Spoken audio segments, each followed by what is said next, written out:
If you would have told me how COVID would have gone down before COVID, I'd say no way. We're not that bad. I thought the people aren't that dumb. But when I experienced COVID, it's actually scary. You see how the Nazis managed to do what they did. You see how they managed to put people in concentration camps. You see it. And I had a very unique view of COVID because in the first days of COVID, when people were falling over in China and the Italian hospitals were overrun, at the height of the panic, when most people believed, because it was the very beginning, early stages, my brother and I had a very logical conversation and said, we're two military-aged men in very good physical condition. If we die of this, the world's over. If it can kill us, it's zombie apocalypse. So why are we going to live in fear? So we found the only two countries that were open, which were Sweden and Belarus. We had just been to Belarus. This is before the Ukraine war. We'd just been there. We decided to try Sweden. So for the first 3 months of COVID, during the height of lockdowns, when Florida was closed, when it was absolute... I remember. Yeah, when it was the craziest lockdowns globally, me and Tristan are in Sweden in absolute freedom. They had no restrictions, no masks, no vaccine passports, no social distancing, nightclubs are full, restaurants are open, perfectly complete normal society. Nobody talks about this anymore. Nobody talks about, wait, Sweden never did a thing. Everything functioned perfectly fine the entire time. And they don't have it. Where's their mass? Where's their illness of their winter of severe illness and death? Yes. They never had one. It's a cold country. Never had one. So we were living in Sweden, living completely normal lives, seeing the internet and seeing this insanity. And we're like, well, surely if we just put up a few videos of us partying in Sweden in nightclubs, this will wake people up. People ignored their own eyes. That's the scariest thing about everything, is that they can get to a level where, with the media machine, where people will genuinely ignore their own eyes. I don't understand how you can get people so brainwashed that they will see that the sky is blue, and then they'll watch that the sky is green, and then they'll look at it again and go, the sky's green. It's crazy to me, but COVID proves they can do that. And that's why the war is getting so intense, because the principled people are saying, how can you still believe in the things that you're saying? Here is all the logical, empirical evidence that that is a lie. But these people are ideologically brainwashed, and they don't want to take enough. They don't have the bravery it takes to wake up and accept that they're being lied to. So they'd rather just, to the end of time, repeat what they're told. And it becomes more and more intense as it becomes more and more ridiculous. That's so scary. As it becomes more and more ridiculous, the more intense both sides get. Yes. Right? So what the future holds, I'm not entirely sure. But I like to believe, even my current charges, I found solace when I was in jail, that the thinking people are looking at this going, something about this doesn't seem right. Well, I mean, it is a little bracing. I mean, when I discovered, I was sympathetic to you already. Yeah. But, a man's accused of human trafficking. It's worth finding out what he's accused of. Sure.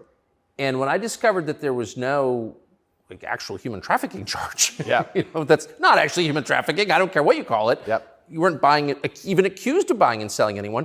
Then the next conclusion you inevitably reach is they don't like the guy. They don't like his views. It's fine. They're going to send him to jail for that. Yep. That does seem like an escalation. Absolutely. But if they don't like your views and you're inspiring millions of people to resist slave programming, you become a threat. Like, they discuss me. But you can't send a guy to jail because you disagree with him. You shouldn't. But even before I went to jail, the members of parliament in the UK were talking about me and what a dangerous role model I am for young boys. So they launched this initiative inside of British schools to ban me. My name can't be said inside of any British school. And members of parliament were standing up in parliament saying, Andrew Tate is dangerous. He's encouraging young boys to have misogynistic views, because I'm literally telling young men to go to the gym and to stand up for themselves and believe in themselves and believe in something. And by extension, you look at some of the sexual education books these children are being given, which I believe at age 9, I don't think a child needs to learn about anal sex or any of these things. Probably not. Yeah, probably not. So they're pushing that to the children, but I'm banned. Well, they're also pushing weed and video games on boys. Oh, completely. And you can listen to rap music about killing people all day long. And there's a whole, and Lil Nas, he can have sex with the devil in his music videos. That's fine. But I'm dangerous for saying go to the gym.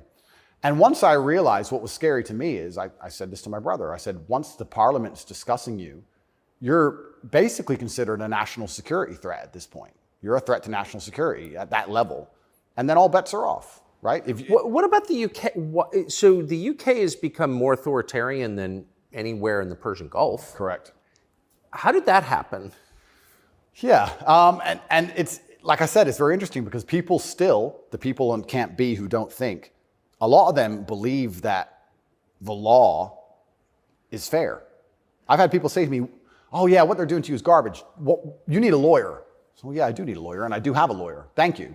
But it's not that simple, unfortunately. You know, the law is very subjective, and if they want to attack you with it, they're going to do a very good job of attacking you with it.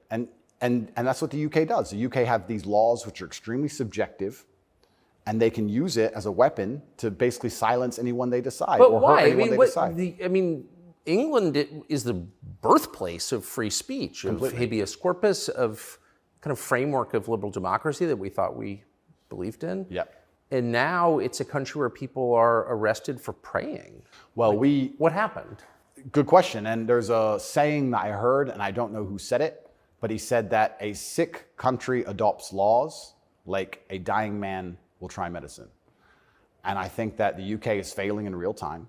If you look at it in any metric, whether it's living standards, whether it's crime rate, any metric you can measure the success of a country by, it's fallen off the cliff. It's becoming more and more expensive to live there. The education system's gone down the pan. London is the stabbing capital of the world. You're not safe to leave your house. So their answer to this is just more and more and more laws. And unfortunately, as they do that, they're not even intelligent enough to actually attack the people who are doing genuinely bad to the world.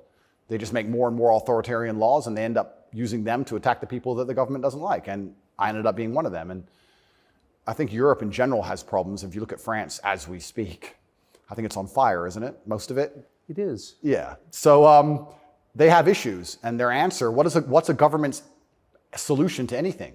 Law.